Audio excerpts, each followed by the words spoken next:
Warga Kabupaten Aceh Singkil diminta tetap waspada terhadap banjir susulan yang diperkirakan akan terjadi dalam beberapa hari ke depan. Badan Penanggulangan Bencana Daerah BPBD Aceh Singkil dan pemerintah daerah telah mempersiapkan logistik dan perahu karet untuk mengantisipasi banjir susulan. Banjir besar yang sebelumnya mengepung Kabupaten Singkil kini mulai surut. Meski demikian, masih terdapat sejumlah desa yang masih tergenang banjir. BPBD Aceh Singkil terus membantu korban banjir dengan membuka dapur umum dan menyerahkan bantuan makanan untuk korban banjir.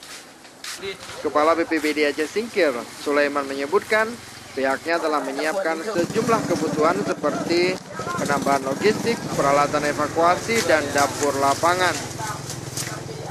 Sampai kapan siaga 1 ini, Pak? Dalam beberapa hari lagi, sampai tanggal 7 kemungkinan besar. Apakah diperkirakan akan terjadi banjir lagi, Pak?